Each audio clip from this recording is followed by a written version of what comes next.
Ora, muito boa noite, bem-vindo ao Universo Porto, edição da noite de sexta-feira, aqui para abordarmos alguns dos temas da atualidade e também do próximo fim de semana dos Dragões. Antes disso, antes de irmos aos temas, apresentar os nossos convidados esta noite, os comentadores aqui já presentes em estúdio. À minha direita, Paulo Bizarro e Eduardo Matos, muito boa noite aos dois. E à minha esquerda, Héler Rodrigues e também Luís Marques, muito obrigado também por estarem aqui presentes, muito boa noite. E vamos então olhar para os temas deste Universo Porto.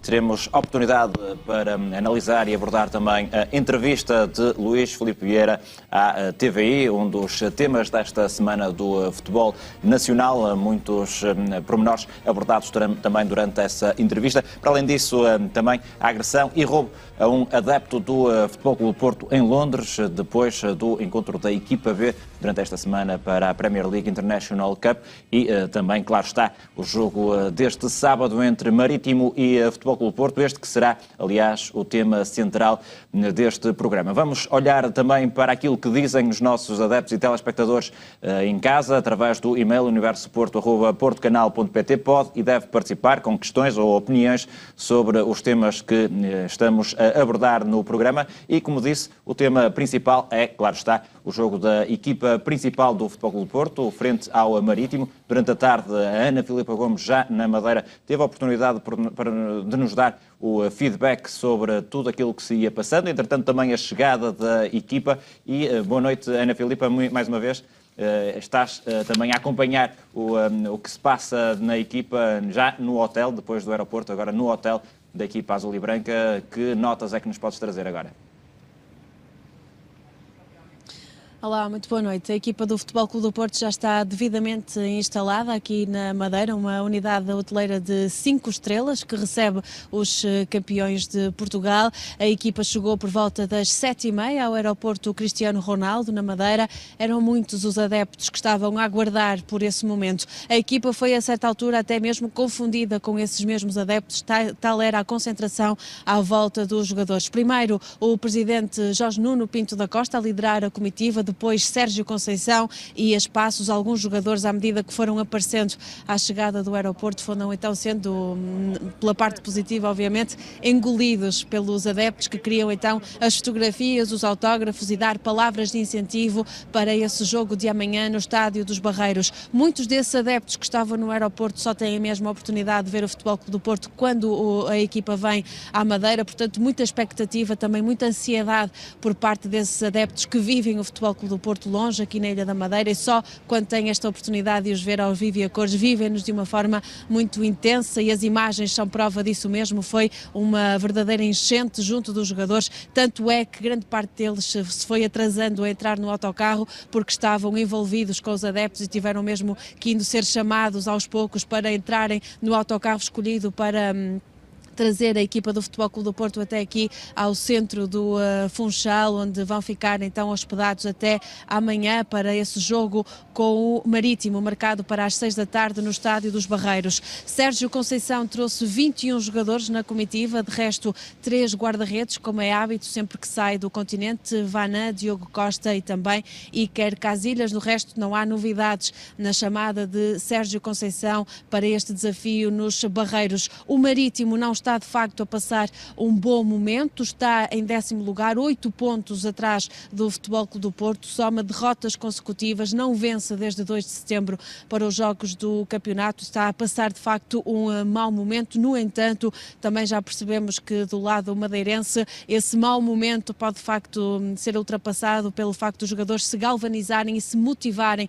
por jogar diante do Futebol Clube do Porto. É sempre um duelo interessante, é sempre um jogo importante de se seguir, até porque por tradição jogar nos Barreiros é complicado, portanto adivinha-se um jogo difícil para a equipa do Futebol Clube do Porto. Amanhã vamos saber quem é a equipa de arbitragem nomeada pelo Conselho de Arbitragem de Federação e vamos também perceber que 11 vai Sérgio Conceição colocar em campo para este Marítimo, para jogar com o Marítimo depois da vitória na Taça da Liga diante do Varzim, onde apostou em nomes que não tinham até então somado assim tantos minutos. A ver, vamos que operação vai agora fazer Sérgio Conceição para este Marítimo Futebol Clube do Porto, que se joga amanhã às 6 da tarde.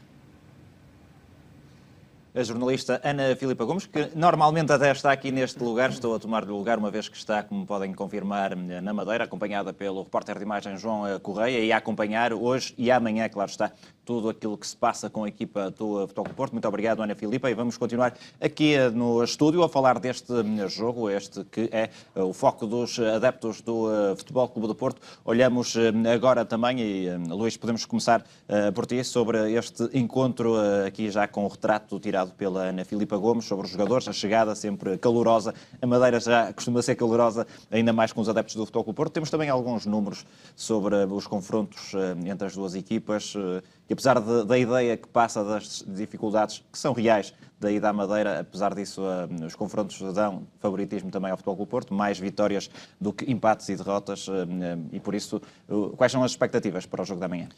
Primeiro, boa noite a todos, aos meus colegas de painel, boa noite a quem nos segue lá em casa. Bom, as expectativas têm que passar, obviamente, pela conquista dos 3 pontos. Sabemos que jogar na Madeira é sempre muito complicado, apesar do favoritismo ser do Futebol Clube do Porto. É um campo onde, tradicionalmente, o Porto tem muitas dificuldades, mais até do que no campo do Nacional. O Estádio dos Barreiros é normalmente sinónimo de muitas dificuldades. Nos últimos anos tem sido assim. No último ano fomos felizes, praticamente garantimos o título com a vitória na Madeira, na mesma semana em que o nosso rival de então perdeu em casa com o Tondela. Bom, é um jogo em que o Marítimo vem de uma série de resultados menos bons. De qualquer forma, acho que não devemos pensar nisso. Eu tenho sempre receio quando as equipas vêm jogar contra o Futebol Clube do Porto depois de uma série negativa. Prefiro quando as equipas vêm jogar mais abertas. Sinónimo, perder jogos muitas vezes é sinónimo de dar tudo pelos 3 pontos.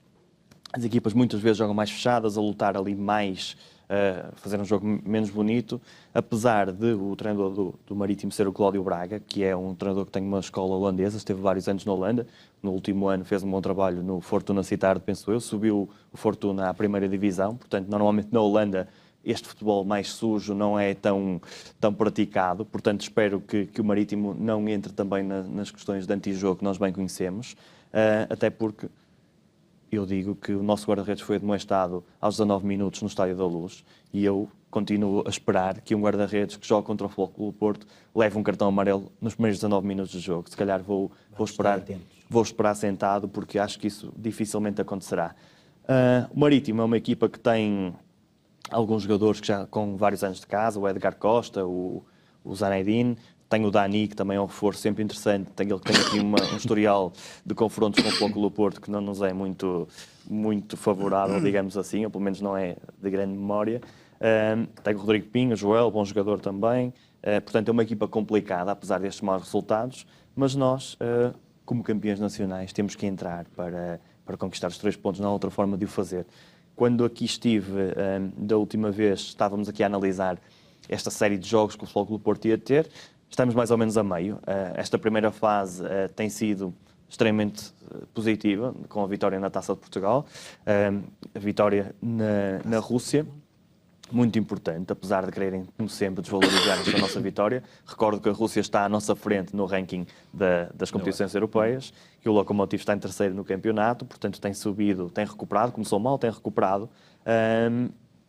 O Lokomotiv é uma equipa difícil, conseguimos ganhar lá. Vencemos também para o campeonato. Bom, o jogo com o Feirense é com um futebol muito, se calhar um pouco diferente até daquele futebol que estávamos habituados nas primeiras jornadas. A presença de Oliver também ajuda a isso, dá um perfume diferente.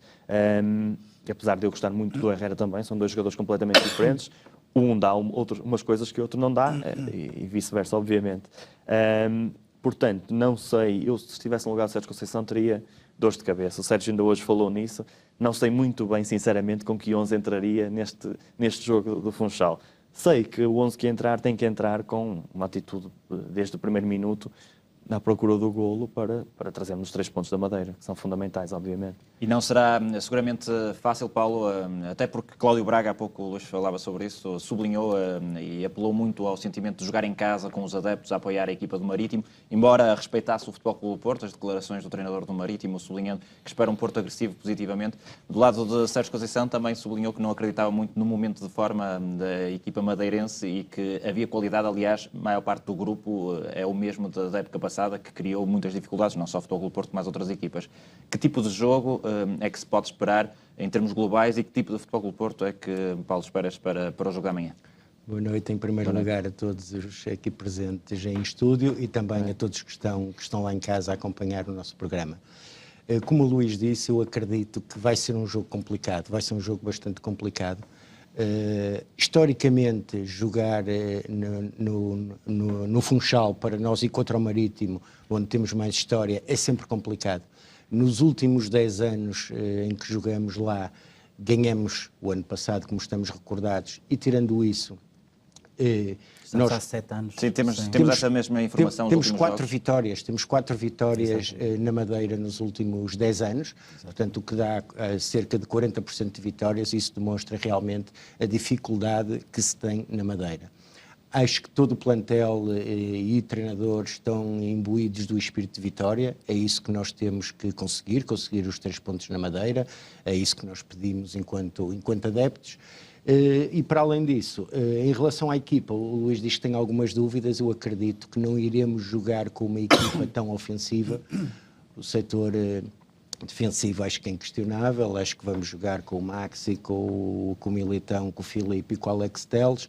Provavelmente no meio campo iremos jogar com o Danilo e o Herrera. Eu acredito que possa ser o Danilo e o Herrera desta vez.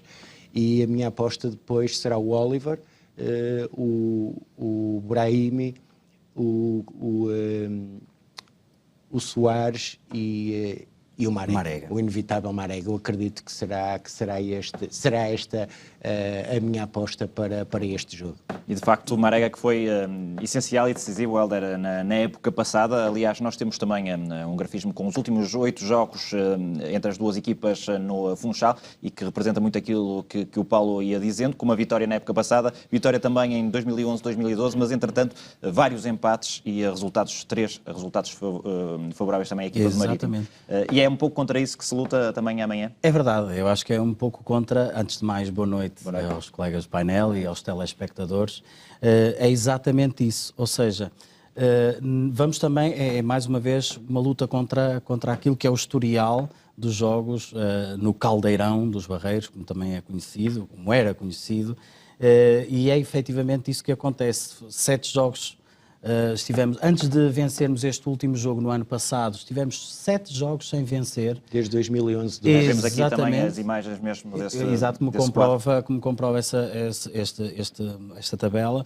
E realmente, mas independentemente disso, nós até, há um dado curioso que por acaso descobri, que para além da Luz e Alvalade, o Caldeirão dos Barreiros é o terceiro local onde nós temos mais dificuldades em jogar fora, digamos, a nível estatístico. Mas, de facto, eu acredito que, tal como o Marega fez, foi assim no último minuto, apesar de nesse jogo termos demonstrado muita superioridade, ao contrário do que tinha acontecido, foi ali também, se recordam, com o Nuno Espírito Santo, que começamos a tirar ali a toalha ao chão, não é? Foi ali que sentimos alguma periclitância na equipa nesse campeonato, apesar de todas as vicissitudes que rondaram esse campeonato. Mas o que é que acontece? O jogo de amanhã será difícil. Recordo que o Marega marcou no fim. Aliás, recordo perfeitamente a imagem de uma senhora toda feliz a festejar o golo. Eu espero que ela esteja no mesmo sítio e que possa festejar mais do que uma vez. Eu acredito que, um bocadinho como o Paulo dizia, o Luís, eu acho que haverá ali, talvez assim um bocadinho, vou ali mais para a opinião do Luís, um reforço ali no meio campo, porque é importante com estas equipas sermos consistentes, porque o Marítimo não está efetivamente numa fase fácil. E se calhar aí o romantismo do treinador do Marítimo também se vai perder um bocadinho, porque se calhar estará já ali na corda bamba e toda esta ideia de ataque, se calhar no próximo jogo, e é por isso que realmente vamos ter que estar muito atentos em relação ao antijogo, porque eu acho que amanhã vai-se jogar muito naquele jogo, para os pontos, até pelas características do presidente Marítimo, que todos nós sabemos que gosta muito de ganhar ao Porto, não é? Exatamente. Vamos ver aquilo que acontece. Eduardo, e de facto, este momento menos bom do Marítimo pode dar aso ao pensamento de que será mais fácil do que habitual. Mas, por outro lado, temos o treinador do Futebol Clube do Porto, que é o primeiro a dizer que desconfia muito desses momentos de forma e que as equipas adversárias se galvanizam. E também Cláudio Braga, que sublinhou que para o Marítimo seria fantástico dar a volta a este momento, precisamente contra um grande como é o Futebol Clube do Porto. Sim, e tem toda a razão. Antes de mais, também cumprimento todos os colegas aqui no painel e boa noite também a todos os telespectadores que nos estão a ver. Na verdade, o Sérgio Conceição diz muito bem que tem razões para efetivamente estar desconfiado deste Marítimo e das condições que, como já foi aqui dito, que envolve sempre um jogo na Madeira, nomeadamente no estádio do Marítimo. Agora, nós também temos que, por outro lado, ver, e eu acho que o Porto deste ano, acho que ainda não se tinha visto, mas com o jogo aqui no Dragão com o Feirense voltou-se a ver um compromisso muito forte na parte do grupo em si, dos jogadores com o treinador, do treinador com os jogadores, e de facto isso para mim é o mais importante a tirar no jogo da manhã, e é com isso que o Futebol Clube do Porto amanhã vai entrar no Funchal. É verdade que, como também já foi aqui dito, este ciclo que aí vem destes 3 jogos, com o Marítimo, com o Spartak no Dragão e depois com o Braga, é um ciclo muito importante, mas também é verdade que hoje estamos muito melhores preparados do que estávamos há 3 semanas atrás. E isto, na minha opinião, dá-me confiança para acreditar que o Futebol Clube do Porto amanhã vai entrar, como entra, como em todos os jogos, para vencer, mas sim, sempre com o respeito que tem que ter num terreno que é sempre difícil. No ano passado, como foi aqui dito, foi o jogo do título, praticamente que nos deu o título, e vimos efetivamente o quanto é difícil. E também é verdade, e quando o Tiago dizia bem, que quando uma equipa não está muito bem, dá-se aquela ideia de que efetivamente... É pelo menos o pensamento dos adeptos. Exatamente. Pode ser mais fácil do que noutro momento. É neste tipo de jogos que muitas das vezes estas equipas também dão a volta e se transcendem e procuram a tal motivação para dar a volta a esta situação. De maneira que estou convencido que o Futebol Clube do Porto amanhã vai vencer este Marítimo com maior ou menor dificuldade, porque, e eu gostaria de realçar isso, porque de facto voltamos a ter, em minha opinião, o compromisso de um grupo, independentemente dos jogadores que vão entrar. Já vimos que há jogadores que estão em melhor momento de forma, que estavam há 2, 3 semanas, o caso do Oliver, o próprio Herrera vai aparecer seguramente, mesmo até o Sérgio Oliveira, que no jogo agora aqui na Taça da Liga teve aquele, enfim, deslize, é um excelente jogador que seguramente, se for chamado, vai fazer um grande jogo, estou certo, porque de facto eu vi isso, eu estive cá no estádio e vi isso, que de facto voltou este compromisso forte que nos levou no ano passado a sermos campeão contra todos e contra tudo e contra todos.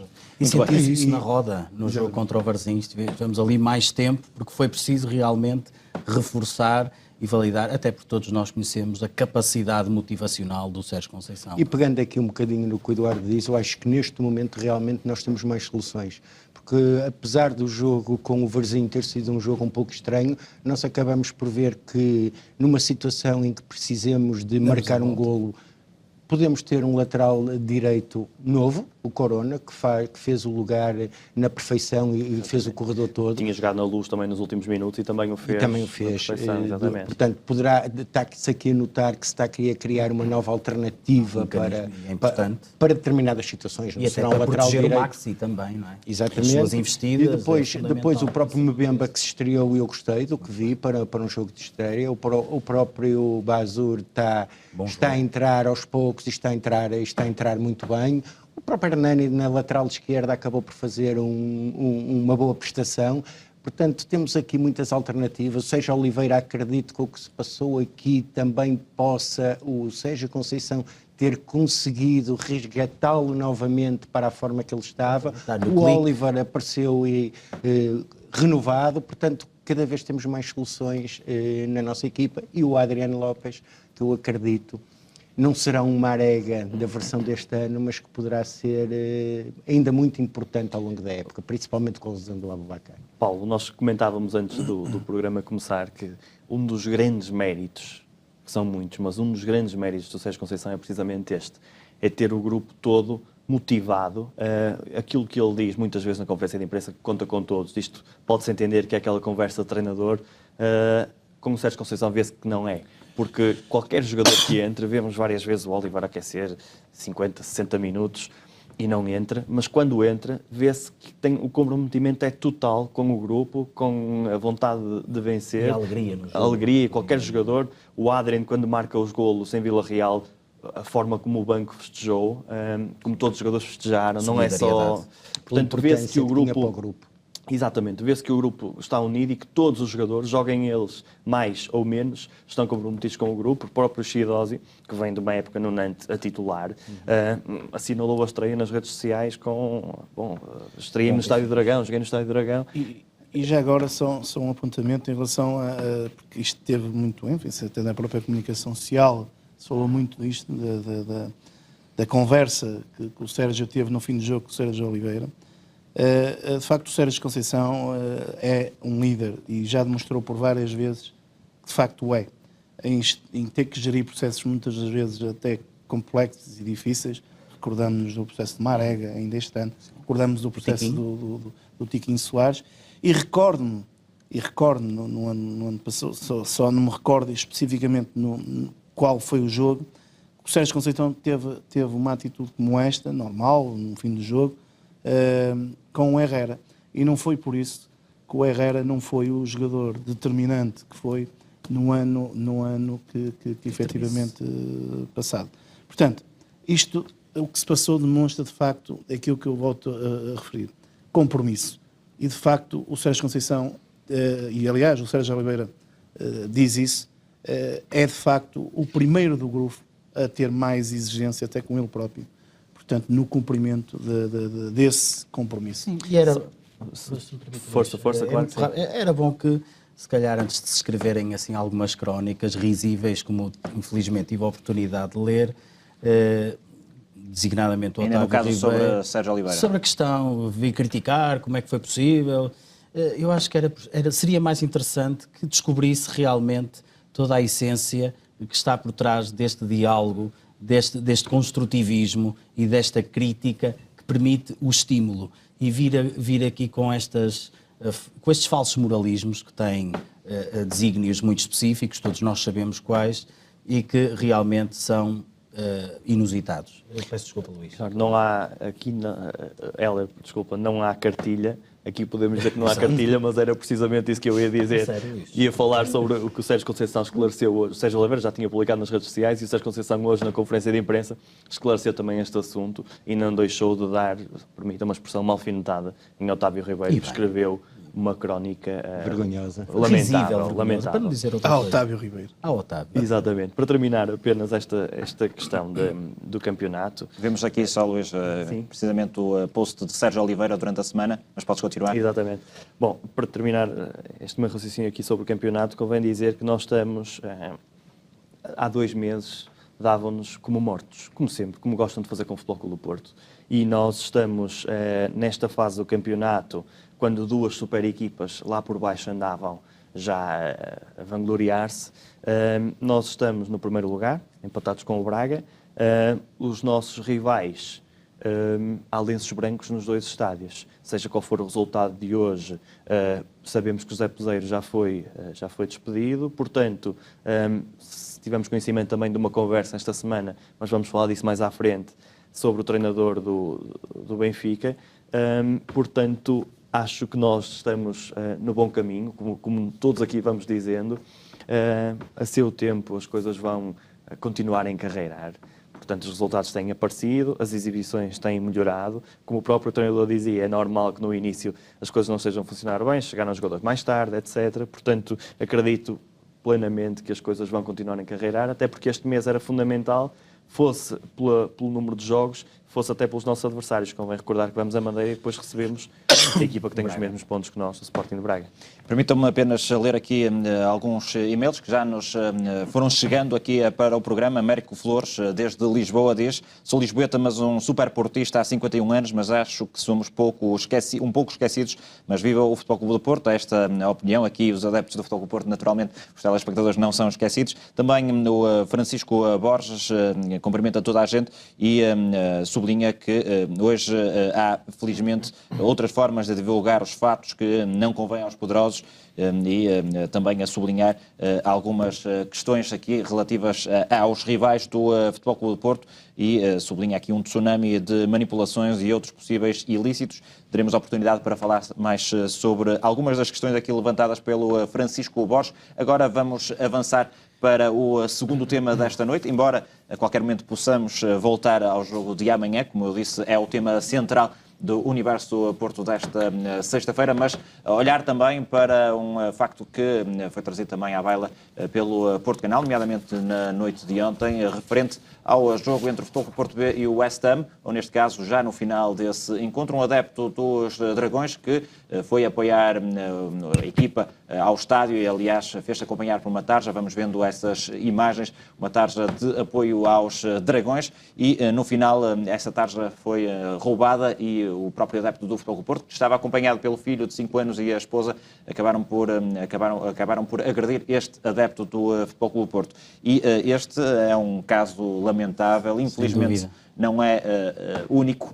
Exatamente, faz recordar, é isso mesmo, Tiago, faz recordar a agressão aos adeptos do Futebol Clube Porto na Croácia, nos quais lhe rasgaram a camisola, portanto, com toda a raiva, e nós, infelizmente, tivemos conhecimento de mais esta situação reprovável que ocorreu, e, neste caso, fizeram até questão de reivindicar o ato bárbaro designado por No Names, pertencente à CLAC e não ao grupo organizado, como tantos gostam de apregoar agora. Parece que está na moda agora falar em grupos. Não, é a CLAC do Benfica, os No Name, que estiveram durante uma hora, digamos, durante o jogo, a falar com ele, a explicar: então, mas tu costumas vir aqui ver os jogos, e depois tem esta atitude, enfrenta uma criança com 5 anos que, como é óbvio, ficou chocada ao observar, a ver o pai a ser agredido, ela dentro do carro ver o pai a ser agredido barbaramente por 2 pessoas, bárbara e cobardemente, não é? Por 2 indivíduos que gritavam no name, portanto, manifestando toda essa a sua raiva.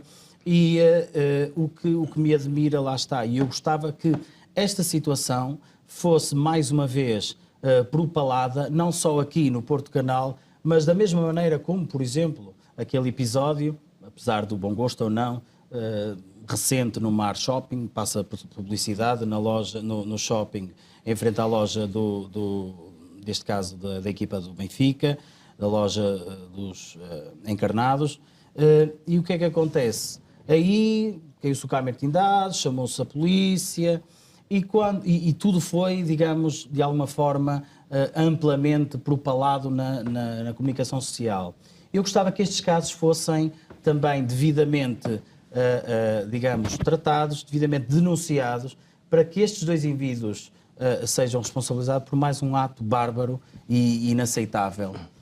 Estamos no século XXI e ainda vemos pessoas a serem, digamos, de alguma forma condicionadas por manifestar uma preferência clubística. E isso tem, infelizmente, acontecido, não só, pronto, aconteceu neste caso, aconteceu na Croácia, já acontecera também, penso que na Casa do Futebol Clube Porto, em Zurique, também foram vítimas de vandalismo, e isto tem que ser denunciado, mas de uma forma mais abrangente, até por questões pedagógicas, digamos assim. E Eduardo, são situações que obviamente quando acontecem adeptos do Futebol Clube Porto, os adeptos do Futebol Clube Porto sentem maior proximidade, mas são condenáveis, fosse quem fosse de que clube fosse. E são situações que devem passar muito mais ao lado do mundo do futebol ou dos clubes do que tem passado. Sim, de facto, é um momento triste, lamentável, diria até inaceitável, mas não fosse uma situação já por si, portanto, conforme eu acabei de referir, ainda tem esta situação que, no meu ponto de vista, não deixa de ser relevante, não é? Reivindicar. Exatamente. E, portanto, que está logicamente associado a uma claque, claque essa que tem um historial que, enfim, ligado, como nós sabemos, a várias situações muito, muito tristes, ainda mais tristes que estas, infelizmente, ligado até a mortes. E o que é verdade é que tudo isto passa ao lado, disse o colega, e bem, porque não se olha para esta questão, nomeadamente em Portugal, e quando se fala em claques, não se olha e tem-se vindo a atrasar esta situação de olhar para uma claque que é uma claque, não é? E continuarmos a olhar como sendo uma organização de adeptos. Que eu acho inacreditável. E, portanto, na verdade, portanto, não fosse já o caso por si lamentável e condenável, e sim, independentemente de ser um adepto portista, se fosse um adepto do Sporting, um adepto do Benfica, diria igual. Exatamente. Não é? Mas está, de facto, com esta marca, não é? Que é uma marca que nos deixa todos a pensar. Exatamente. Que é uma claque que existe, de facto, em Portugal e que as autoridades portuguesas, quem tem responsabilidade por isto, nomeadamente à cabeça o governo português, tem que ser dito assim, continuam a fazer de conta e a assobiar para o lado e, portanto, e os acontecimentos vão acontecendo. Este é só mais um, ligado a esta claque, o que, de facto, para mim, acho que deve haver um basta. E devem ser quem faz situações como estas e outras condenados e devemos chamar o nome às coisas. Isso me permite. É este clima de impunidade que depois acicata mais casos, não é? Porque se eles continuam a viver impunemente perante atos desta natureza... E claro, sempre associados a uma organização de adeptos. O grupo, foi um grupo organizado. Não organizado. Exato, mas o que é grave aqui é esta impunidade, é lassidão, é deixar passar, foi mais um caso. Sim. Não. É importante, quanto mais não seja pedagogicamente, chamar, digamos, à capa, responsabilizar, identificar esta gente e perceber que estamos aqui na presença de atos reprováveis e que têm que ser liminarmente julgados, neste caso. Luís e Paulo, peço que também comentem este caso, agora mais recente, frente a adeptos do Futebol do Porto. É mais um a juntar aos casos de violência que têm acontecido no futebol português.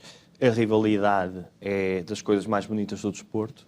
Tudo que ultrapassa este bom senso, tudo que passa para a violência, tem de ser de reprovar. Eu recordo que ainda há 2 anos, também num jogo na Premier League International Cup, um adepto do Futebol Clube do Porto, que se deslocava em cadeira de rodas, recebeu no final do jogo a camisola do Godinho e uma situação semelhante. Adeptos que se identificaram como sendo adeptos também do mesmo clube, roubaram e agrediram uma pessoa que estava numa cadeira de rodas, roubando a camisola. Eu acho que isto é bárbaro, não, é inqualificável.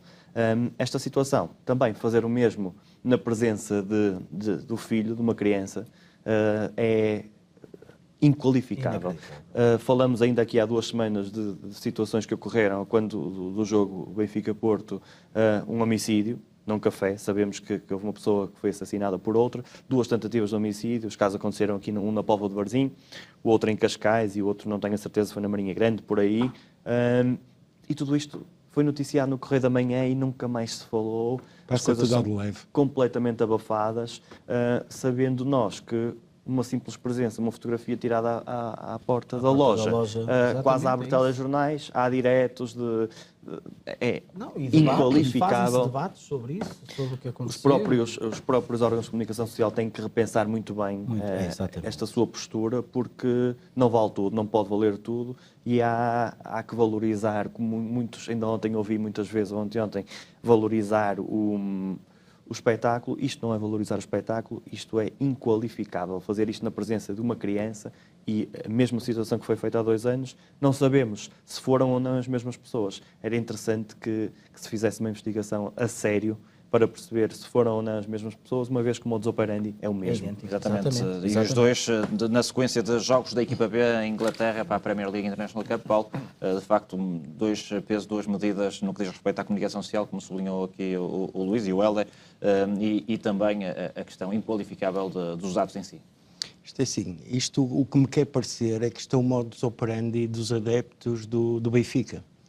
Porque nós podíamos fazer um programa só com casos com adeptos do Benfica e que vão passando ao de leve na comunicação social.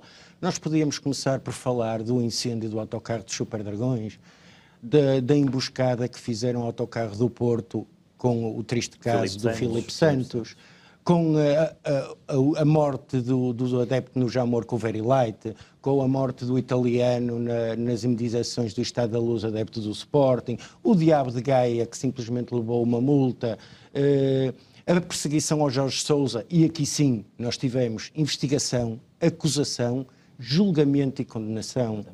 A agressão ao Pedro Proença no Centro Comercial Colombo, o jogo que já falamos aqui de Londres, o próprio jogo de júniores entre o Benfica e o Sporting Alcochete, em que invadiram Alcochete. Portanto, faríamos um programa só sobre isso.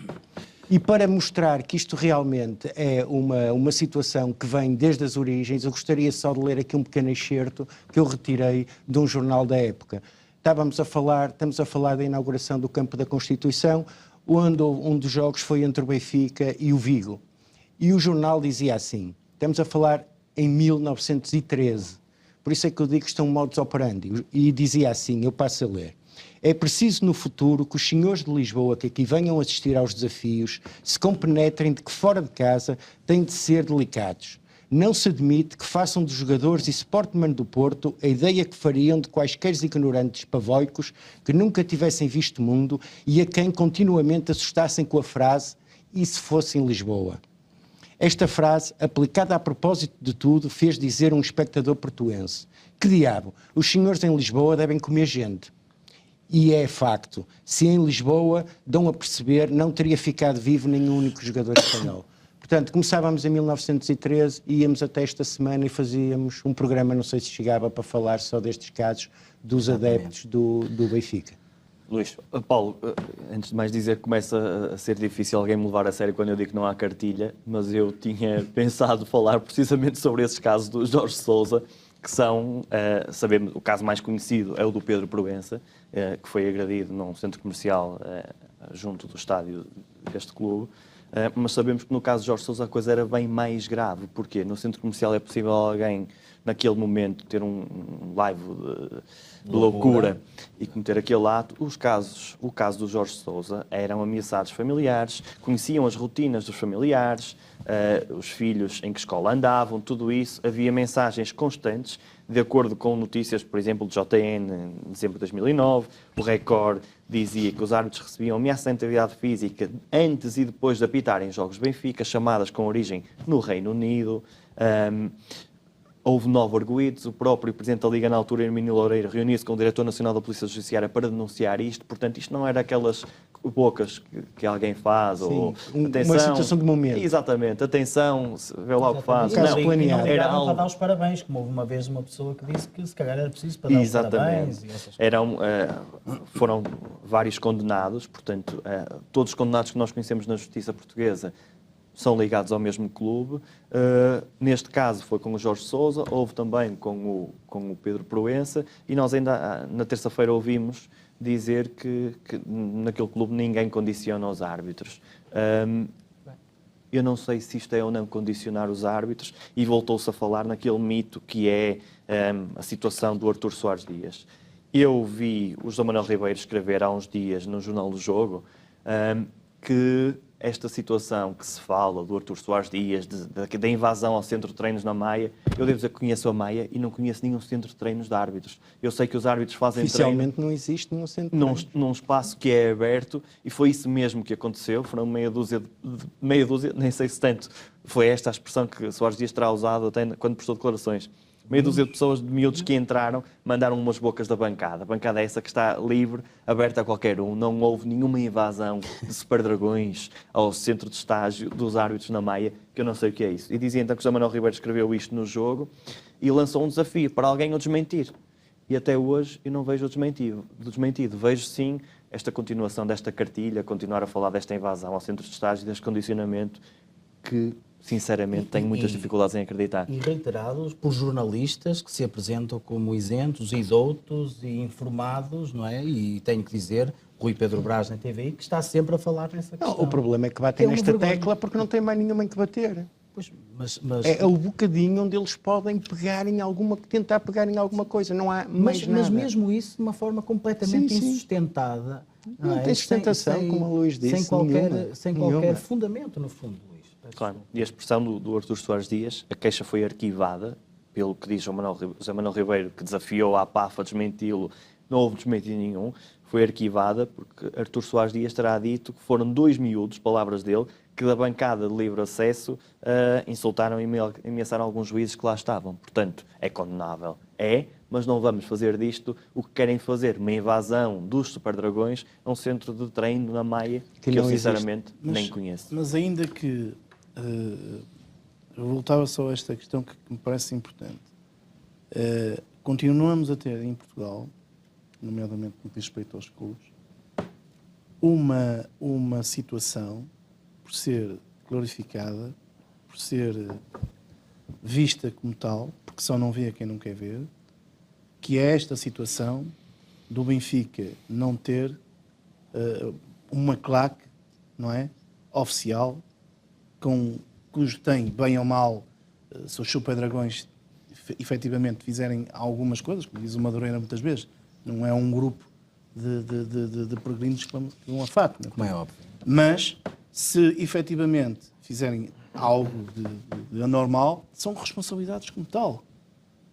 E, portanto, o que não acontece, de facto... O que deve acontecer no Estado de Direito. Exatamente. Portanto, é isto. E isto, para mim, é que é lamentável continuar a haver uma claque, com um passado enorme de situações ligadas, inclusive, a mortes, continua a ser encarada, ainda na entrevista que o presidente do Benfica deu, como grupos de sócios organizados, que têm os pedidos de bilhetes, que têm não sei o quê. Portanto, isto é inaceitável. E, portanto, isto tem que... o Governo, e isto é o Governo, a Secretaria de Estado do Desporto, o IPDJ, tem que resolver esta situação de uma vez por todas. Tem que intervir, porque a reação tem que ser exemplar. Tem que se responsabilizar, tem que ser exemplar e não podem continuar com esta passividade, que é o que está a acontecer. Eu ainda há dias, se me permite, eu peço desculpa, Eduardo, mas lembrei-me agora de uma questão, Tiago, Claro. Eu estava a ouvir o lançamento, e posso dizê-lo porque eu ouvi, e portanto tenho a certeza absoluta do que aconteceu, estava a ouvir o lançamento do jogo Sporting Arsenal, e um dos repórteres de campo, neste caso estava a ouvir a TSF, eu tenho que dizer, porque é verdade e portanto é fácil de comprovar. O repórter de campo estava a dizer, e agora ali podemos observar o grupo organizado de adeptos, ou seja, eles próprios já se eximem de usar o termo que é vulgarmente conhecido, convencionalmente e sabido, claque. Mas não, faz questão de dizer, e ali em cima temos o grupo organizado de adeptos, que eu acho uma coisa inaceitável. Porque esta intoxicação, porque é disso que se trata, a intoxicação é tal, não é, que consubstancia depois todos estes devaneios. E as pessoas acabam, porque é velha história. Tantas vezes dizemos uma mentira, porque parece que acaba por ser verdade. Isto é inacreditável. A mim, sinceramente, não me preocupa muito esta questão de ter claque organizada ou não ter. É assim, os crimes que são cometidos por adeptos do Benfica devem ser tratados como tal, independentemente se há claque organizada ou não. Sim, isso também é um porque facto. A claque organizada é um problema deles. Querem organizar as claques, organizam, não querem, não organizam. Mas a nível de responsabilidade, Mas, não é? mas a diferente. responsabilidade é igual, Não, é porque Até para o que as nós próprias vemos são os crimes autoridades passar e ninguém atua sobre os aí- crimes, Pois isso é que é independentemente se há grave, é claque ou não há passividade. claque. Sim, sim. Pode haver claque. Sim. Pode ter que estar legalizada, pode estar legalizada. Não estando legalizada, tem que ser em cima das pessoas que cometem os crimes. Apenas isso. Vamos aproveitar que estamos neste ponto de conversa, até porque o próprio próximo tema tem também a ver com isso. Vamos olhar agora para a entrevista de Luís Filipe Vieira à TVI, foi durante esta semana, mais concretamente na última terça-feira, e vamos ouvir aqui 3 excertos. Um deles é precisamente sobre aquilo que falávamos neste momento, mas agora vamos começar com uma promessa do presidente do Benfica sobre a sua possível saída, ou pelo menos aqueles que são os requisitos mínimos para que isso aconteça. Se algum dia, ao longo destes 15 anos, se provar que o Benfica teve ou praticou atos menos ilícitos e que leva à corrupção, garanto-lhe que eu demito-me. Aqui está então a declaração inicial de Luís Filipe Vieira, que trazemos aqui, um dos 3 excertos. Vamos ouvir a segunda, que tem a ver precisamente sobre as cartilhas. Vários comentadores confirmaram que recebiam documentação do Benfica. Do Benfica? Mentira, Benfica. garanto-lhe. Para não ouça, desculpe lá, Sousa Martins. Ou de uma empresa, Sousa Martins, desculpe que lá. trabalhasse para o Benfica. Você está com o Pedro Guerra todas as semanas, não está? Pergunte-lhe lá se tem alguma cartilha do Benfica. Portanto, a cartilha para si é um dado Não é que não para faz mim, é sentido. para o Benfica. Não há cartilha nenhuma. Não há cartilha nenhuma, a declaração de Luís Filipe Vieira, e por último vamos trazer aqui também a recordar a declaração precisamente sobre as claques.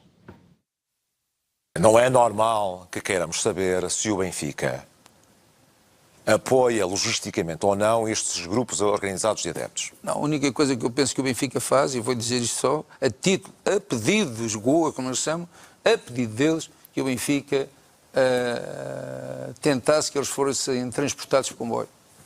E a questão é, nem pagamento a empresas de rentacar, nem pagamento a empresas que façam tarjas, nada disso.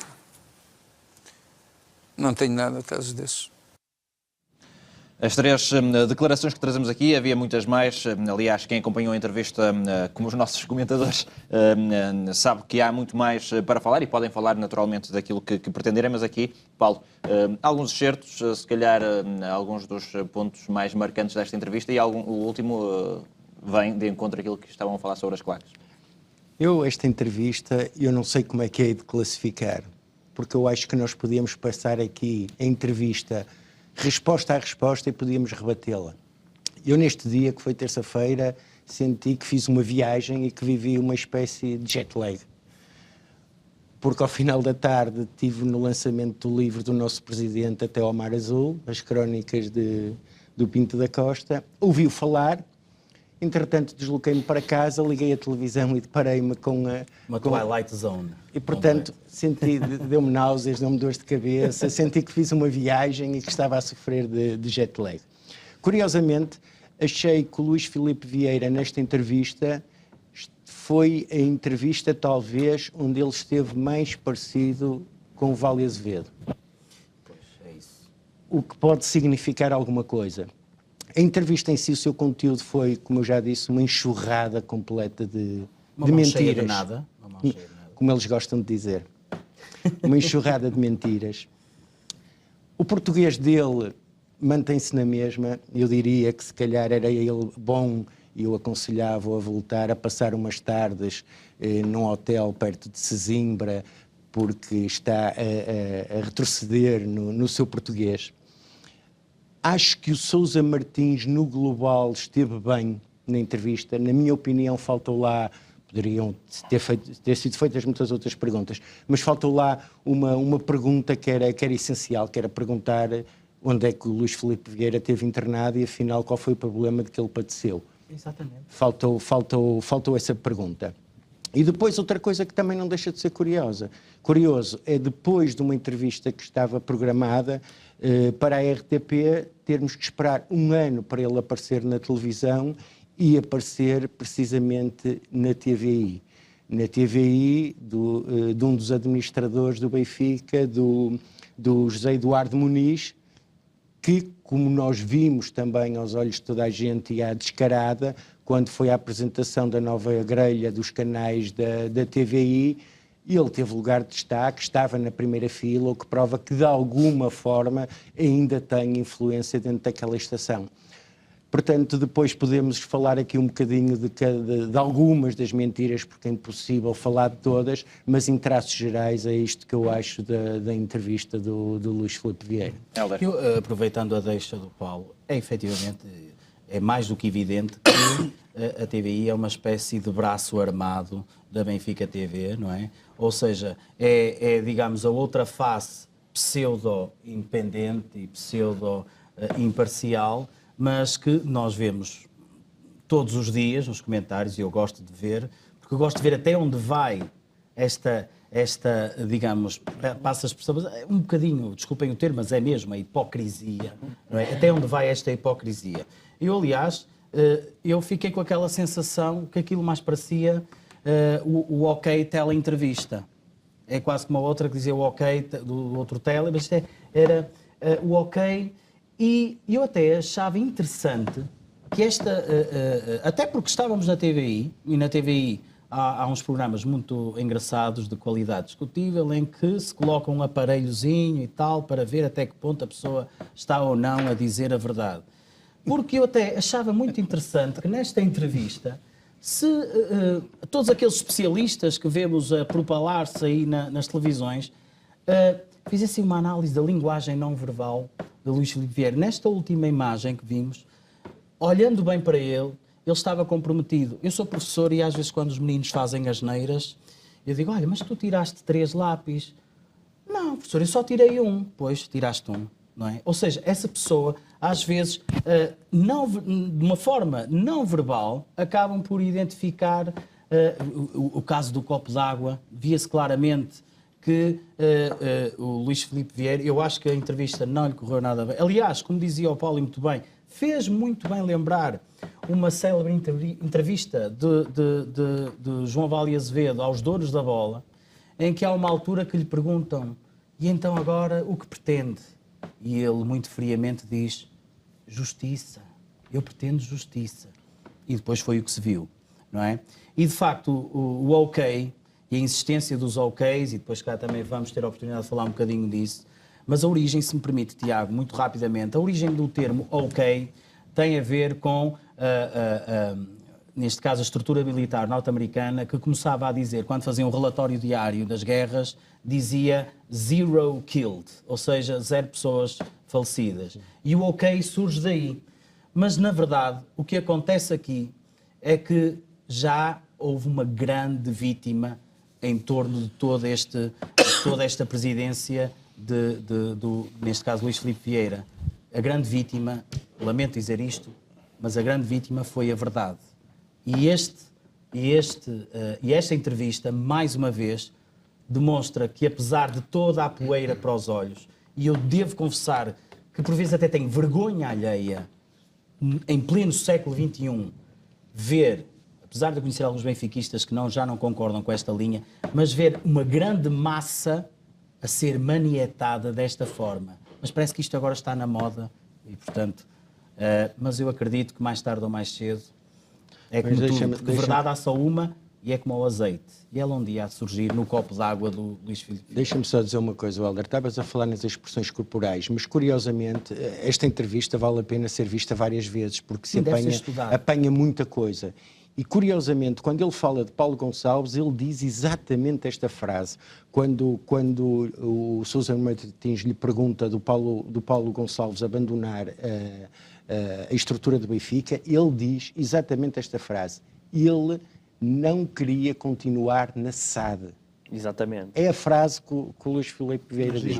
Ele não queria continuar na SAD. Portanto, se dúvidas havia, com as fotografias que nós conhecemos, com tudo que nós conhecemos, de que ele fazia parte integrante da SAD, às vezes a boca foge para a verdade. Sim, e ele disse esta frase. É isso. Portanto, fica mais que claro, porque ele próprio disse, que o Paulo Gonçalves pertencia à SAD. Paulo, se calhar está aqui a explicação para não haver entrevista à RTP. É que numa entrevista é difícil ler, e quando o Presidente do Benfica não lê, tem sempre estes desvios, a boca fugir-lhe para a verdade muitas vezes, e isto, se calhar, é a justificação para a RTP ainda não ter tido esta entrevista que estava programada. E também a justificação para ele ter fugido a ir prestar declarações. Sim. E eu acredito que ele esteja arrependido, porque de facto é como diz. Arrependido de quê? De não ir prestar declarações? Eu acho que ele está arrependido de ter dado esta entrevista, até atendendo a toda a conjuntura que vamos sabendo, não é? Mas porque aquilo que também devia ter sido perguntado foi realmente essa questão que falava. Como é que foi possível uma convalescença tão rápida para um indivíduo que teve um episódio de amnésia e agora, com toda a clareza, sabia dizer que não fiz isto e não fiz aquilo, mas todos nós nos apercebemos com um bocadinho de atenção que aquilo é complicado, está numa situação complicada. Eduardo, a opinião também sobre esta entrevista e os destaques? Olha, eu não vi a entrevista, portanto, em direto, estava fora do país, portanto, mas depois revi. A primeira coisa que gostaria de dizer é preciso ver em que contexto é que o Presidente do Benfica dá esta entrevista. E que estratégia de comunicação, que eu acho que é aí que está a base desta entrevista, o Benfica está a seguir. E eu diria que rapidamente se esfumou, eu peço desculpa, não fixei o nome, o vice-presidente do Benfica, que fez umas intervenções, umas 2 ou 3 conferências de imprensa. Portanto, que interveio, sim. Sobre todas estas nuvens que pairam, portanto, no Benfica. E voltou o presidente do Benfica, como já aqui foi dito, com um ano portanto, de atraso, a dar uma entrevista. Num contexto difícil, num momento difícil, muito difícil, não é? E que me pareceu que esta entrevista é dada já como um ato de desespero total, tendo em conta as várias afirmações e da forma como o Presidente do Benfica as fez ao longo desta entrevista. Eu diria que algumas delas, de facto, e eu cito ainda hoje um ilustre benfiquista, que escuso-me de dizer o nome, até porque não simpatizo nada com a pessoa em causa, disse, e bem, é preciso não ter vergonha na cara para se dizer algumas das coisas que o Presidente do Benfica disse ao longo desta entrevista. Reparem bem, quando diz que se porventura, ou ele ou o clube, ao longo de todos estes processos, não é? Forem, portanto, se provados ilícitos, ou até, enfim, deu um exemplo da corrupção, ele se demite, mas estávamos à espera do quê? Como é óbvio. Lá para Alice. Não é? Exato. Mas agora, logo a seguir diz, atenção, Paulo Gonçalves, não misturem. Não, já lá vou. Já lá vou. Mas estávamos à espera que ele dissesse o quê? Estávamos à espera que ele dissesse, não isto, mas que nos dissesse, se tivesse a tal vergonha na cara, não é? Dizer do que se sabe já, do que se consta já era mais que suficiente se eu tivesse vergonha na cara para se demitir. Como é óbvio. Mas como ele não tem vergonha na cara, vai ao ponto de dizer isto. Quando é que se vai demitir? Quando for condenado? Daqui a 15 anos? Quando for campeão europeu? Não, agora até fala isto assim, há de andar de recurso em recurso, não é? Nós sabemos, não é? Exatamente. E, portanto, daqui a 15 anos a sentença transita não é, em julgado, portanto, e é aí que o homem se vai embora. Sim, porque ele já anunciou que se vai recandidatar, não é? Sim. E sim, já anunciou que não há de sair do Benfica sem ser campeão europeu. Pois está, mas as pessoas vão se iludir, portanto, com isto. Eu acho inacreditável. No século XXI, mas só para continuar o meu raciocínio, desculpe. Portanto, isto de facto é uma farsa total. Como é uma farsa total, e é preciso não ter vergonha nenhuma na cara, quando se diz que não há cartilha. Estamos a brincar. De tudo que se sabe, de tudo que se constou, de tudo que se confirmou.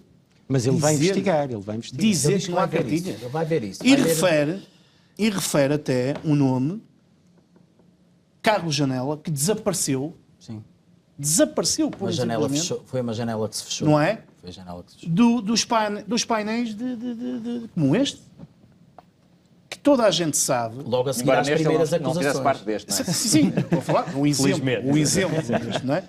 Quando toda a gente sabe que este senhor tinha ligações, e se constou e se confirmou, com o Benfica. Que era ele, que era o cérebro, portanto, das tais cartilhas que se fazia. E, portanto, depois falou das claques, já falei das claques, portanto, não vou voltar a falar disso. E depois vai ao ponto. Mas sobre as claques eu posso colocar aqui só 3 questões, que é, ele podia responder onde é que ficam as sedes das claques do Benfica, como é que as tarjas vão lá parar, por exemplo, e como é que os adeptos entram no Pavilhão da Luz, por uma porta lateral e sem bilhete. Mas Paulo, se me permite, vai ao ponto de referir que o Benfica, em relação ao Paulo Gonçalves, que acaba de perder um excelente profissional. Eu, se fosse benfiquista, não sou, graças a Deus, eu tinha vergonha em ouvir vergonha alheia. Isto é vergonha. Quando, na verdade, estas coisas, assim. tudo o que leva a querer, não é? E já não é pouco, e tudo que se sabe, leva-lo a dizer estas coisas. Agora, fala de coisas, enfim, por impulso, foi aquilo que eu senti. Muitas delas por impulso. À medida que o jornalista lia fazendo perguntas, algumas incómodas, ele respondia por impulso. E quando se responde por impulso... É genuíno. Exatamente. Portanto, ele demonstrou com esta entrevista que, de facto, é aquilo que é. O Luís Filipe Vieira já o disse aqui uma vez, é preciso ver qual o trajeto de vida, quer a nível profissional e depois também como presidente do Benfica, teve. Foi sempre envolvido em trapalhadas, em poeira, em coisas nebulosas. Exato. Só mais uma a parte para passar aqui também a palavra. Quando ele refere em que diz tenho uma boa relação com Jorge Jesus e não o ponho de lado para assumir o cargo de treinador do Benfica, como não ponho outros de lado. Eu diria que isto... eu não sei o que é que os benfiquistas pensam nisto, sinceramente. Se calhar agora desesperam pelo Jorge Jesus. Talvez. Mas também é uma coisa que não nos preocupa muito. Não, mas repare, quando um presidente de um clube diz isto, independentemente de um treinador, que em tempos, só refiro a esta, dizia esta coisa publicamente, que era isto. Eu sei muito bem como é que o Sporting sei muita coisa do ano passado.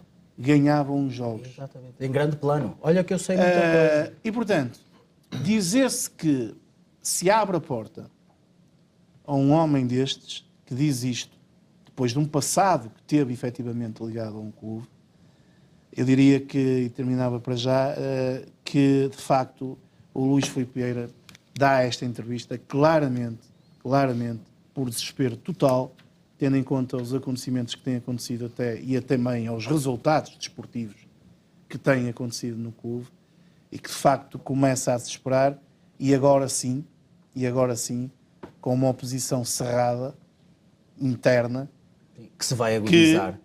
Que se vai agudizar, como hoje o grande opositor dele,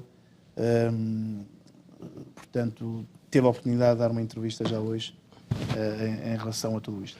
Muito bem, Luís, podemos também saber a tua opinião sobre esta entrevista, sublinhando que outros temas que não trouxemos aqui em termos de declarações foi, por exemplo, o telefonema que vem de acordo ou de encontro com aquilo que foi dizendo entre César Boaventura e Luís Filipe Vieira, por exemplo. Confesso que começo por dizer que a TVI, e fugindo aqui um bocado à entrevista, a TVI teve na produção nacional, na ficção nacional, um grande papel.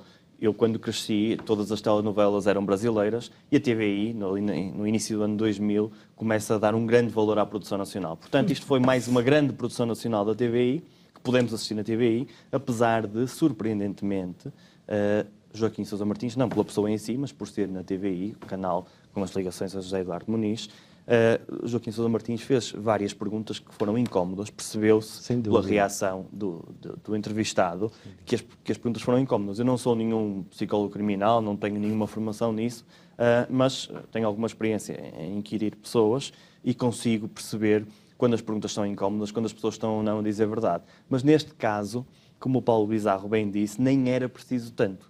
Basta conhecer uma criança, ter algum familiar mais pequeno e perguntar-lhe, foste tu que fizeste as neiras ou não, e a reação dele nós percebemos logo. Portanto, aqui em algumas perguntas nós vemos logo a reação do entrevistado para perceber.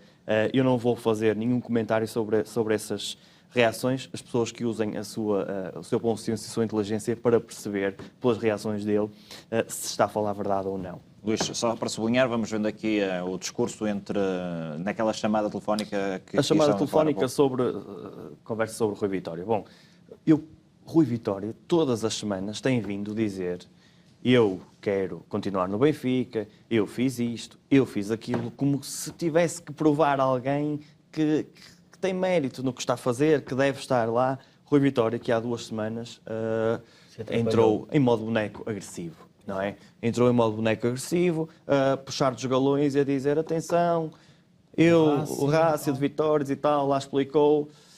Percebeu-se que aquilo, ou alguém lhe passou a informação errada, ou então houve ali algum lapso. E agora foi pior emenda que o soneto. Pior emenda que o soneto. O treinador deixou o modo agressivo, passou para o modo treinador funcionário e veio justificar, a tirar areia para os olhos, que eu, muito sinceramente, ainda nem consegui perceber bem qual foi a justificação para o que ele quis fazer.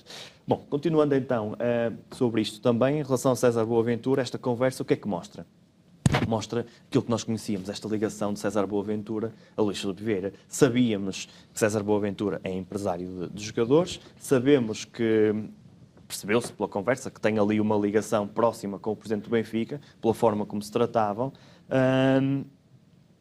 Ficamos a saber pelo Paulo Futre que o César Boaventura conheceu o Luís Filipe Vieira quando tinha 17 anos, portanto tem uma longa... E agora pergunto eu, será que César Boaventura não estará mandatado pelo Benfica para mais nenhuma negociata? Exato, é isso que... É que há uma investigação a correr também que envolve César Boaventura. E ao contrário do que o Presidente do Benfica quer fazer passar, isto não tem por base tudo denúncias anónimas. O Presidente do Benfica quer passar a ideia que há uma justiça a norte e outra a sul. E nós concordamos com ele, porque sabemos muito bem onde parou a investigação do apito dourado. Portanto, nisso estamos de acordo. Agora, dizer que tudo isto parte de denúncias anónimas, sabendo nós que as denúncias anónimas que existiram no ano passado, o quão ridículas elas foram. Portanto, isto são investigações, há acusações. O próprio Joaquim Sousa Martins pergunta isso. Mas então a Benfica SAD não é erguida? E o Luís Filipe Vieira, mais uma vez, como não está a ler, sentiu ali dificuldades na resposta. Portanto, estas declarações de Luís Filipe Vieira não me surpreendem. Eu acredito que ele tenha evitado ao máximo dar entrevista e várias vezes ele falou. Então nós estamos aqui para falar do Benfica, estamos aqui para falar dos 15 anos, estamos aqui para falar da formação, vamos das falar contas. Era o guião. Como quem diz, vê lá se tem calma. Ele levava o guião estudado. Alguém lhe preparou aquele guião, não sabemos desta vez quem escreveu, mas sabemos que o guião estava preparado. Assim que a pergunta desviava um bocadinho, o Luís Filipe Vieira puxava, vamos falar disto, vamos falar daquilo. Eu recordo que há uns anos, ainda Paulo Catarra é jornalista da RTP, o nosso presidente Pinto da Costa deu uma entrevista no Jogo Falado na altura e obrigou quase Paulo Catarra a confessar em direto. Paulo Catarra ter-lhe dito antes que das pessoas que entrevistou, Jorge Nuno Pinto da Costa teria sido das poucas, ou a única, não me recordo muito sinceramente na altura se era a única ou das poucas, que nunca tinha pretendido saber quais eram as perguntas, nunca tinha tentado condicionar e evitar, não vamos falar disto. Portanto, e Paulo Catarro confirmou isso na altura. E até aqui se vê a diferença de classe das pessoas. Jorge Nuno Pinto da Costa que ia ao Jogo Falado ali quase dar o peito às balas, e aqui Luís Vieira tentava sempre seguir aquele guião que nós conhecemos. Portanto, eu peço que as pessoas usem a inteligência que têm para perceber o grau de desespero que vai por aquele lado. Recordo também que prometeu ser campeão europeu, ou quer ser campeão europeu quando sair. Não sai de lá até ser campeão europeu. Primeiro tem um treinador que finalmente dá a grande dimensão europeia ao clube e sabemos bem quais são os desempenhos dele. E se calhar esquece que as arbitragens na Europa não são as mesmas que em Portugal. Por exemplo, soubemos esta semana que as faltas cometidas versus cartão amarelo. O Futebol Clube do Porto, no Campeonato Nacional, a cada 5,9 faltas vê um cartão amarelo. Na Europa, precisa de cometer 7 faltas para ver um cartão amarelo. O Sporting, 5,3 no campeonato, ou seja, a cada 5 faltas há um cartão amarelo. Na Europa, 8,4. Portanto, as duas equipas aqui têm menos faltas no campeonato para serem amoestadas. O Benfica precisa de 8 faltas no campeonato para levar um cartão amarelo. Bem, isso é um rácio Pois na considerável. Europa são apenas 3 faltas, como estamos a ver agora, para ver um cartão. Isto demonstra a diferença das arbitragens na Europa e em Portugal. Demonstra o porquê de muitos jogadores do Benfica serem expulsos, como o Rubem Dias já foi, por exemplo, esta época, serem expulsos nas competições europeias e cá em Portugal vermos, semana após semana, agressões, E como entradas o Pizzi- duríssimas. E como o Pizzi passou pelos pingos da chuva durante aquele Meio tempo todo, campeonato. mais de meio campeonato. Andou meio campeonato sem ver um fugir cartão ao último amarelo. amarelo, exatamente. Portanto, é difícil. Curiosamente, eu não sei, uma vez mais, o que é que está a falhar na comunicação do Benfica. O guião não estava bem estudado, Não estava. ou Domingos Soares Oliveira é que falhou no guião, porque Domingos Soares Oliveira no mesmo dia disse que sonhava nos próximos 10 anos estar sempre no top 15 europeu. Portanto, do top 15 europeu a campeão europeu, há aqui uma diferença. Um mais sóbrio Domingos Soares Oliveira diz isto. E o Luís Filipe Vieira continua com as suas promessas de ser campeão europeu. Aliás, nós já ouvimos isto desde o início da década e, de facto, eu recordo-me que em 2001 o Luís Filipe Vieira disse isso. Prometeu em 3 anos fazer da equipa estar no topo da Europa. E não podemos classificar, porque o mundo é tão grande e ele só se enganou em 300 km. O Porto esteve no topo da Europa em 2004. Top Portanto, 10. E as teve a base da seleção nacional.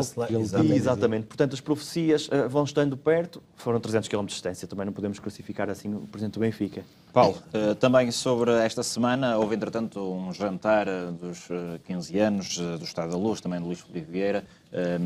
Não sei se acompanhaste esse momento, se tens algum destaque também, ou se queres destacar outra coisa também. Eu ainda queria falar aqui Claro, na sim, questão do telefonema entre César Boaventura e o Luís Filipe Vieira. Porque talvez aí, é verdade que logo a seguir a ser revelado o telefonema, a comunicação social tentou de uma forma branquear completamente o telefonema e dizer que tudo aquilo era normal. Mas provavelmente o que aconteceu hoje no Estado da Luz é um reflexo desse telefonema ter sido Já não revelado. chega a ligar aos padres, tem que se Ter ligar sido a revelado. cónegos, não é? Porque, claramente, e para quem ouve e para quem quer ver a verdade, percebe que aquele telefonema, o que o Luís Filipe Vieira estava a querer fazer foi exatamente o que tentou fazer com o Jorge Jesus. Despachar Foi o treinador. despachar o Exatamente. treinador. Isso fica mais que evidente, porque quando... E basta aqui falar em 2 pontos para não ir à conversa toda. Quando ele diz que... Então eles perguntam, então eles gostaram do currículo? Ora, que eu saiba, só quem se está a candidatar a algum lugar é que envia um currículo. Exatamente. Portanto, se está a oferecer. aquilo dá a entender claramente que o César Boaventura foi apresentar o currículo do Rui Vitória, eles gostaram e marcaram uma reunião, porque os currículos não andam aí a voar. Portanto, alguém foi lá entregar o currículo. Esse é o primeiro ponto. E depois, quando o Luís Filipe Vieira diz, vê lá, tu não vais para lá de camisa aberta, ele diz que vai com o sapatinho de verniz. Isto...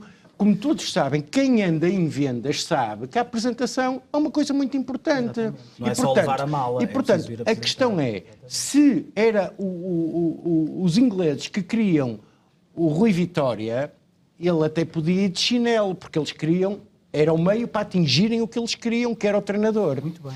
Agora, se eles não estão tão inclinados assim para ter o treinador, eu tenho que ir muito bem apresentar, tenho que ter cuidado com a apresentação, porque eu vou vender o treinador. Portanto, basta estes 2 factos para deitar por terra tudo o que a comunicação social tem dito acerca disto. E depois toda aquela promiscuidade entre o mestre e um aprendiz, não é? Que será pode que levar ninguém- para outras coisas. Será que ninguém tinha conhecimento desta conversa? Eu pergunto porquê. Isto porquê? O jornal O Jogo dá uma nota na última página. E a conversa foi divulgada, penso eu, pelo menos vi à noite, portanto terá sido divulgada ali pelo final da tarde, princípio da noite. O jornal O Jogo já teria certamente o jornal preparado, ou quase preparado, dá uma nota na última página. No Record penso que também faz uma chamada muito... E a bola tem a chamada de capa. Exatamente. Eu acho muito estranho que a bola, em poucas horas, tenha decidido alterar tudo? Será que esta conversa não era conhecida já por alguns? Será que esta conversa não foi divulgada nesta altura com algum propósito? Será que Rui Vitória se enganou? Ou será que alguém lhe passou mal as informações? Será que com vamos o ter novas propósito? capas nestes momentos? Eu não sei muito é? sinceramente o porquê desta conversa e desta divulgação, mas concordo com o que dizes. Já foi branqueado, já se fez passar a ideia que o Rui Vitória estava a par disto, o próprio Rui Vitória disse que soube e o Luís Filipe Vieira disse que falou com o Rui Vitória, esclareceu isso uns dias mais tarde. Portanto, Rui Vitória já sabia, o Luís Vieira disse que falou com ele uns dias mais tarde. Há aqui umas falhas no discurso que eu não estou muito bem a conseguir perceber. Portanto, aguardo os desenvolvimentos disto. Isto para terminar um pouco a questão da entrevista e do jantar que o Tiago tinha falado há pouco. Bom, soubemos também depois já destas imagens circularem que a proibição de contacto a medida de coação de proibição de contacto já não estará em vigor, portanto, eles já podem contactar os três e, claro, quiseram mostrar ali a sua, no fundo, quase como um desafio, mostrar estamos aqui os três juntos, portanto já podemos estar aqui a conversar e a aparecer junto das câmaras. Não, mas lá está, foi preciso nas redes sociais ter-se colocado essa questão para se perceber que realmente as medidas de coação tinham sido alteradas. E, portanto, eles logo juntam-se os três à mesma mesa, portanto, para tentar mostrar o seu poderio. E realmente isto aconteceu, ou seja, disto ser alertado nas redes sociais, porque há uma coisa que é verdade, nós não temos toupeiras no sistema de justiça, portanto não tínhamos como saber. Exatamente. Até mesmo já depois de deliberado, só deixar o Eduardo também dar a sua opinião. Rapidamente dizer, em relação ao telefonema, tanto com este empresário, que eu não sei se é empresário, eu acho que não é empresário. Portanto, não há a relação que ele tem pelo menos com o Benfica e com o Chupeira, não me parece que seja empresário. Dar nota de duas coisas. Primeiro, uma de gestão, porque acho que como Presidente do clube também é gestor, como é que é possível, numa época, a meio da época, é verdade, em janeiro, ocorrer esta dita conversa, esta possibilidade de um treinador que tinha só sido campeão nos últimos a meio anos, do ano do Tenta. A meio do ano de um marco histórico. Zero ponto. Não é? Que seria para o Benfica o pentacampeonato. Como é que é possível um presidente de um clube sequer pensar em vender, que é o termo, um treinador? E, portanto, despachar um treinador. Vender, despachar, isto foi o que aconteceu. Quanto à relação do dito empresário com o presidente do Benfica, no meu entendimento, existe muito mais do que isso. Muito mais do que isso. Há claramente ali muita promiscuidade. Sem dúvida. Há claramente um homem que quando diz, o presidente do Benfica, epá, eu não vê lá, já te disse, aquela submissão, não queiras que vá lá eu, não é, fazer o teu lugar, não é? Uma submissão. Exatamente. Portanto, há claramente aqui uma relação esquisita e vai-se saber, porque quando se zangam as comadres, descobrem-se as verdades, e é o que vai acontecer em muitas das coisas que neste momento acontecem no Benfica, não é? Basta ver o Rui Gomes da Silva, o que é hoje e o que era há um tempo atrás, que dizia que jamais se candidataria contra o Luís Filipe Vieira. De uma forma reiterada. Não é? Ainda hoje disse o contrário, que todos os dias via razões para ser candidato nas próximas eleições ao Benfica e contra o Luís Filipe Vieira, porque nesta entrevista ele assume já a sua candidatura. Não sei se vai chegar lá. Devo dizer que não sei se vai chegar lá. Mas é aquilo que eu acho. Até porque todos os opositores ultimamente... Por fim, e muito rapidamente, em relação ao jantar, só uma nota que diz tudo, e eu acho que, sinceramente, os benfiquistas deveriam olhar para isto, se isto fosse no clube, preocupava-me imenso, não por outros aspectos, mas sobretudo por aspecto moral e até por uma questão de honra.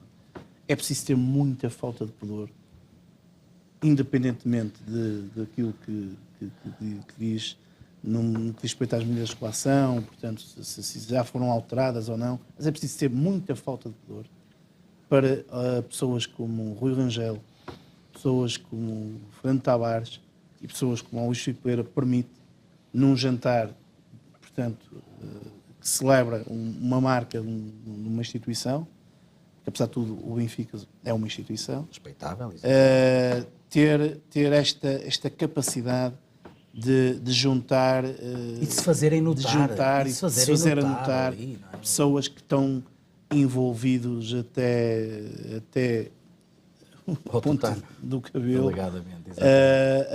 em situações muito complicadas e muito complexas, mas isto na verdade é o que se passa hoje no Benfica. Falta e é isto, de ética e de e é isto deontologia, que o Benfica é hoje, não sei por muito tempo mais, mas enfim, com o mal deles para o seu bem. Luís, estamos já perto do final, mas... Pretendia apenas Sim, claro. terminar esta semana. Também soubemos de... houve uma notícia que eu penso que é publicada no Correio da Manhã, que diz que há dinheiro nas contas das toupeiras, chamemos-lhe assim. Nós ouvimos durante um certo período de tempo que ninguém se vendia por vouchers. Ninguém se vende por 2 ou 3 jantares, isso era o que faltava. Alguém que se deixa corromper por 2 ou 3 jantares. Depois vieram os kits Eusébio. Alguém se vende por meia dúzia de camisolas. São ofertas de cortesia e não sei das quantas, almoços e jantares. Uns tempos mais tarde começaram a surgir os bilhetes, mas a conversa é sempre a mesma. Meia dúzia de bilhetes, alguém se vai vender por isto. Depois começam os empregos para familiares no museu. Ninguém se vende por isso também, era o que mais havia de faltar. Até é normal, dizem Percebemos, que é normal pedir cunhas. Exatamente. Percebemos depois que, afinal, até havia tratamento VIP, tiravam fotografias com os jogadores, tinham acesso a lugares VIP no estádio, não é normal. Agora sabemos que numa da conta das toupeiras houve 50 operações a crédito no montante de 10.233 euros num ano. Portanto, se calhar 10.000 euros num ano já ajudam alguém a vender, se houver algum problema com a banca. Portanto, não sabemos, estas transferências não estão justificadas, portanto terão sido depósitos bancários sem justificação, e é isso que ainda a investigação procura tentar perceber. O porquê deste dinheiro entrar naquela conta, no fundo, perceber se há ou não relação com isto, com a Operação Etoupeira, havendo relação, e eu acho que estes 10.000 euros se calhar ajudam a alguma coisa, mais até do que os bilhetes e tudo isso. Acho que estes 10.000 euros serão uma ajuda significativa. E se calhar isto mesmo, só para terminar, isto vem de encontro sobre a entrevista do Luís Filipe Vieira, havia muito mais a dizer, mas eu vou rematar só desta forma, e vem de encontro ao que o Luís está a dizer. Contem as vezes em que ele repetiu esta frase: sempre defendi a verdade esportiva e tudo o que ganhamos foi dentro do campo. As vezes que ele repete esta frase durante a entrevista. E quando nós repetimos muitas vezes a mesma coisa, é quando nós queremos fazer de uma mentira verdade. Exatamente. Nunca comprei um árbitro, não é? Como ele dizia. Vamos avançar para o tema final, até porque já estamos muito perto do final deste Universo Porto, para falarmos aqui de 2 portistas que desapareceram da face da terra, neste caso um ex-jogador, Esquerdinha, e também o sócio número 2, aos 98 anos, Luís Gonzaga Bordalo Maia. Hélder, são momentos menos bons para a família portista. Que é sempre triste, não é? Assinalar as minhas condolências à família, a ambas as famílias. Recordar que nós vamos sempre lembrá-los, como todos aqueles que infelizmente já partiram, o Pedroto, uma série de... Aliás, porque nós gostamos, aliás, de recordar aqueles que todos pugnaram pela nossa alegria, pelas nossas alegrias, toda a história, as alegrias do meu pai, pronto, de todos nós, não é? E o Esquerdinha também foi um jogador que é penta, que deixou, porque vai ser sempre penta, o Esquerdinha, deixou-nos muitas saudades, 9 golos, recordo-me um excelente cruzamento num jogo, não sei se recordam, em Nou Camp, logo nos primeiros 5, 6 minutos. Gol de Jardel de cabeça. Um excelente gol de Jardel. E era um jogador vigoroso, rápido, e infelizmente já tinha há pouco tempo tido a fatalidade em relação à sua filha, e agora, depois de um jogo entre amigos, como nós poderíamos estar aqui, não é? Depois de um jogo de futebol, infelizmente a morte chegou junto dele. E e é sempre lamentar a perda de um jovem, que tinha 46 anos. 46. Permitam-me começar pelo sócio número 2 do Futebol Clube do Porto, que faleceu. Ele que já tinha recebido a Roseta de Diamante pelos 75 anos de associado. As minhas palavras para a família. O Porto fica mais pobre com a perda do seu sócio número 2. E a família também, palavras também para a família de Escardinha, ele que se estreia, eu penso em Guimarães, num jogo que até perdemos, estreia-se com um golo, se não estou em erro, e é o terceiro jogador do Penta que nos deixa, penso eu, Feyer, Escardinha, Rui Filipe e o Vítor Nova, quatro. Portanto, são 4 perdas de jogadores que estiveram ligados ao Penta, portanto, as minhas palavras à família, muita força para todos. Paulo e Eduardo, muito rapidamente, 10 segundos para cada um. Não, eu faço as palavras daqui do Luís e do Hélder, as minhas, portanto, e já às famílias, portanto, E eu só queria dizer em relação à Escardinha, que obviamente fica na nossa memória, nós sabemos o lugar de cada um dentro do nosso clube e sabemos o papel que o Escardinha teve, não está no top dos jogadores que mais deram pelo Porto, mas esteve no Penta, teve 2 épocas e meias no Porto e nós sabemos reconhecer quem nos deu vitórias no nosso clube. Sempre será assim. Muito bem, muito obrigado aos 4, ao Paulo, ao Eduardo, também ao Hélder e ao Luís, a todos que desde casa também nos acompanharam, de vários pontos do país, da Europa e do mundo. Agradecemos também as mensagens que nos foram fazer chegar, quer no e-mail, quer nas redes sociais. Muito obrigado a todos. Ficamos por aqui. Amanhã há mais espaços do Futebol do Porto no Porto Canal, nomeadamente o pré e pós-match, entre outros, para acompanhar aí desse lado. Boa noite, até amanhã.